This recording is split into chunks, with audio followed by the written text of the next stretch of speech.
দেখেন বৃষ্টির জল পায়ে মানকচি গাছগুলা কি সুন্দর হয়েছে। 3টা মানকচি বেশ এক সাইজেরই হয়ে গেছে। এই ডাঙাগুলো বেশ বড় বড় হয়েছে। দেখছেন গলায় কতটা কচু বেরোচ্ছে। এই যে দেখেন অনেকটা কচু বেরোচ্ছে। আর এই কচুর জাতটা এত ভালো, একটুও গলায় লাগে না। দুটো ডাগে কাটিয়ে নিই, এখানে রাখছি। ঘাসগুলো অনেক বড় হয়ে গেছে জল পায়। এখন বর্ষার দিনে এগুলো সাফও করা যাবে না। অনেক চারা হচ্ছে রে। ও বাবা, অনেক চারা হচ্ছে। এগুলো সরাই সরাই বুনে দিল সারা বাড়িতে। এই যে দুটো ডাগে কেটে নিলাম, দুটো ডাগাতেই হয়ে যাবে, অনেকটা হয়ে যাবে। আজকে মানকচি ডাগে বটি করবো। আর ছেলে বলতেছে মা অনেকদিন ধরে সোয়াবিন খাওয়া হয় না, আজকে সোয়াবিন রান্না করবা। তো দোকান থেকে সোয়াবিন নিয়ে আসছি। আজকে সোয়াবিনটা রান্না করবো আলু আর পটল দিয়ে মাখা মাখা করে।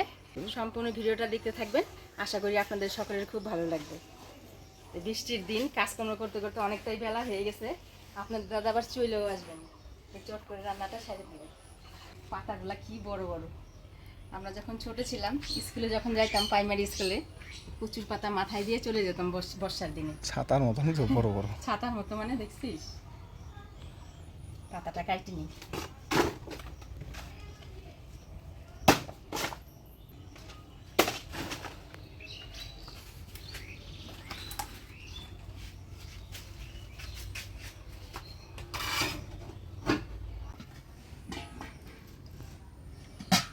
আমি ভাতটা বসিয়ে দিলাম।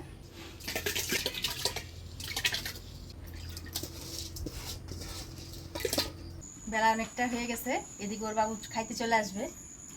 ভাতটা হতে থাক, আমি এদিকে সবজিগুলো কাটি নিই।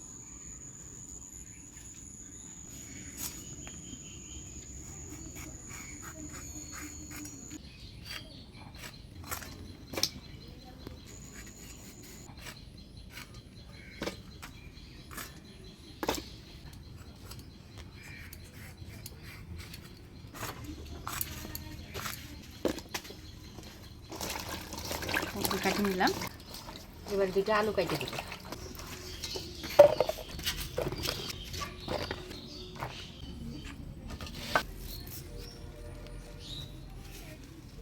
ভাত উতলাই গেছে।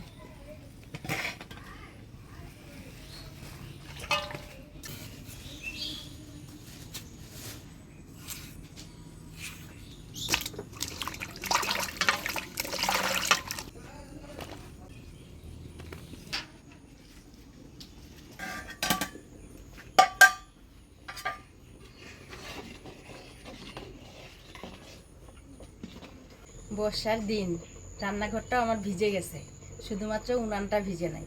তার কারণ হচ্ছে মা একটা সিমেন্টের চারি বানাইছিল, সেই চারির ভিতরে উনানটা দিছে, সেই জন্যই উনানটা ভিজে নাই। খুব সুন্দর জলে। আলু পটলটা কাটে নিলাম, এবার কচুর ডাইগাটা কাটে নিই।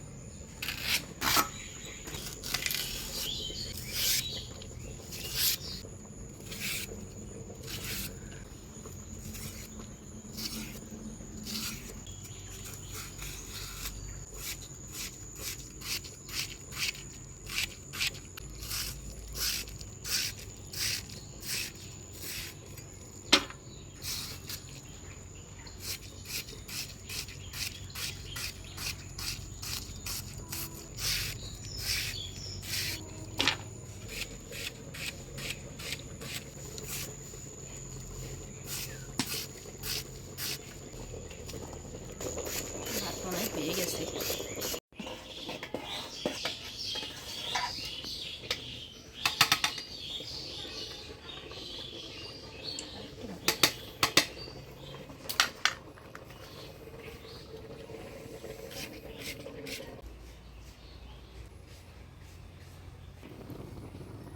একটা ডাগে কাটি নিলাম, এতটা হলো, আর অর্ধেকটা দিয়ে দিব।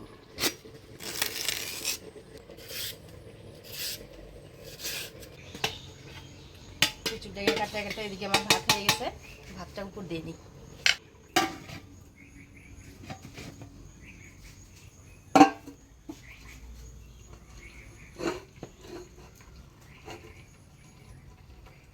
ভাতটা উপর দিয়ে নিলাম, এবার অল্প গরম জল করে নিই সোয়াবিনটা ধোয়ার জন্য।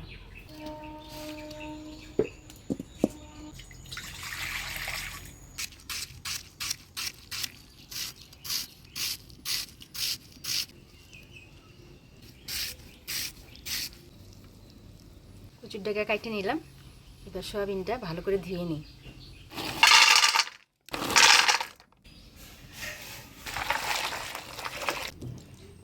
সয়াবিনটা গরম জলে ভিজুক, আমি দিই আলু পটলটা ভাজা বসে দিয়ে মশলাগুলো করে দিই।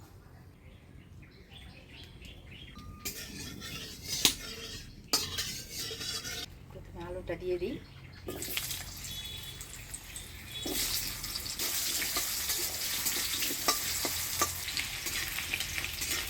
আলুটা নাড়াচাড়া করে নিলাম। এবার পটলগুলো দিয়ে একসাথে ভেজে নিব।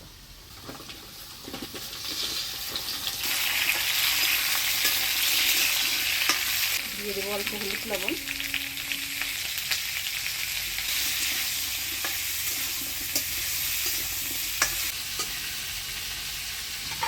লবণ দিয়ে নাড়াচাড়া করে নিলাম।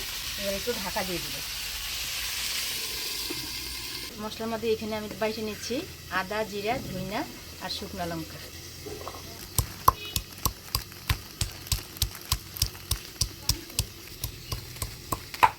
ধনিয়া, জিরা, শুকনো লঙ্কা।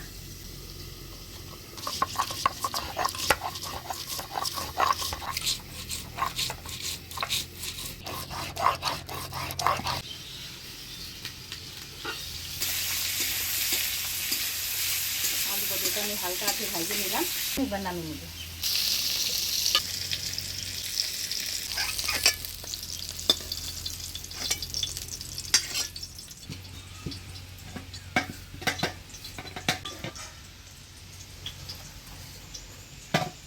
আলু পটলটা ভাজে নিলাম।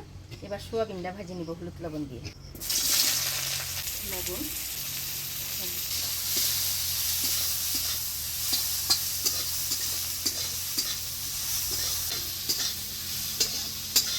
এবার পেঁয়াজ আর রসুন একসাথে বেটে নিব।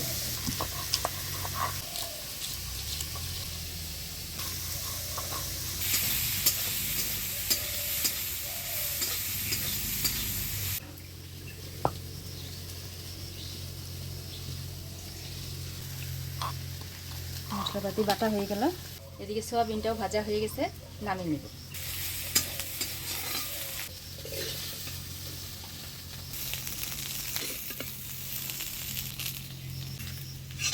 এবার ফোড়নে দিয়ে দিচ্ছি শুকনো লঙ্কা, তেজপাতা, গোটা জিরা।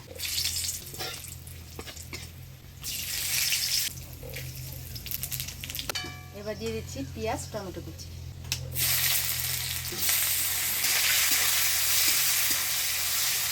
এবারে দিয়ে দিচ্ছি বাটা মশলা,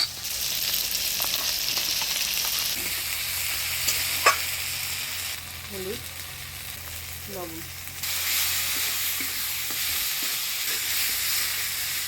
এবারে দিয়ে দিচ্ছি মশলা বাটা ধোয়া জল।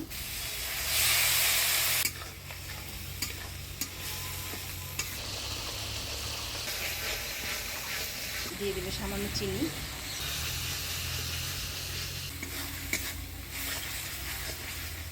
মশলাটা আমি ভালোভাবে কষিয়ে নিলাম। এবার ভাজে রাখা সোয়াবিন আর আলু পটল দিয়ে দিই।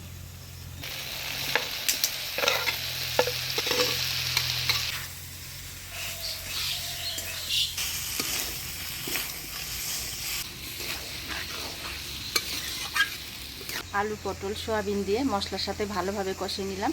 এবারে জল দিয়ে দিই।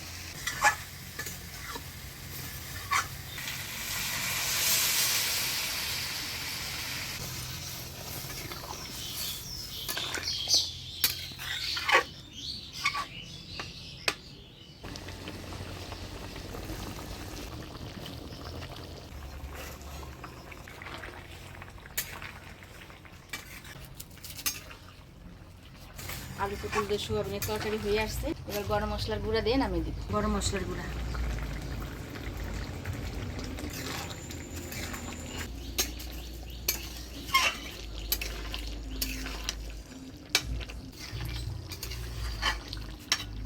এবার নামিয়ে নিব।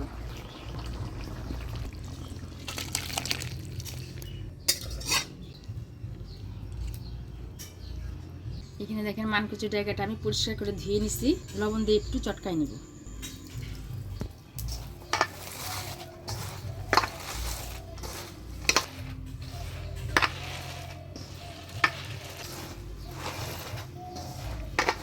লবণ দিয়ে মানকচুর জায়গাটা চটকে নিলাম। কত জল বেরোয়েছে। এবার ছাইবে ছাইবে আমি তুলে নিই।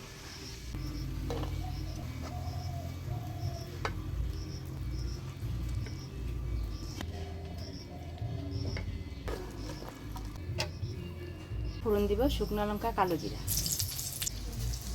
এবার দিয়ে দেবো পেঁয়াজ কুচি।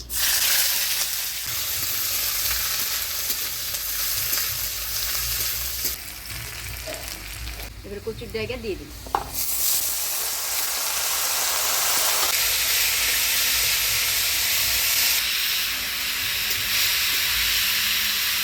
এবারে হলুদ লবণ আর কেটে রাখা কাঁচা লঙ্কা দিয়ে দেবো।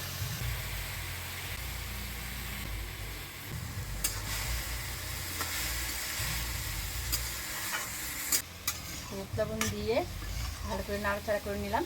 এবার ঢাকা দিয়ে দিই।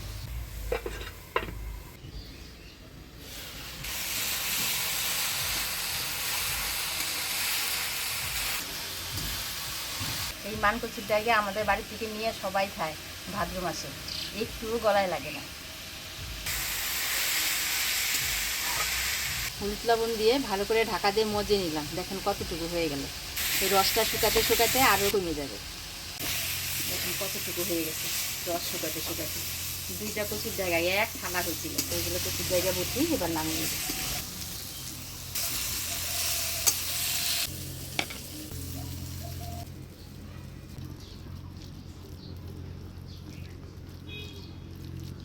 এটা আমাদের বাড়ির মানকচুর জায়গা কাটছে আজকে 2টা মানকচুর জায়গা বটি।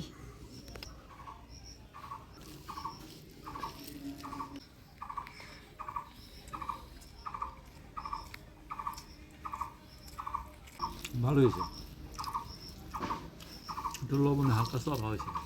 লবণ চড়া হয়েছে, আমিও তাই ভাবতেছিলাম লবণ বেশি হলো নাকি।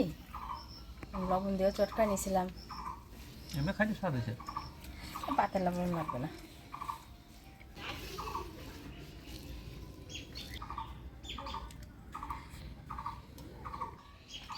লাগতেছে লাগতেছে না, আমি চটকাইলাম তাই লাগে নাই, আমার হাতে লাগে নাই, লবণ দিয়ে চটকাইলাম।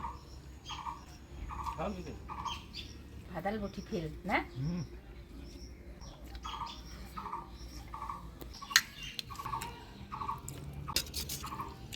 আলু পটল দিয়ে সবে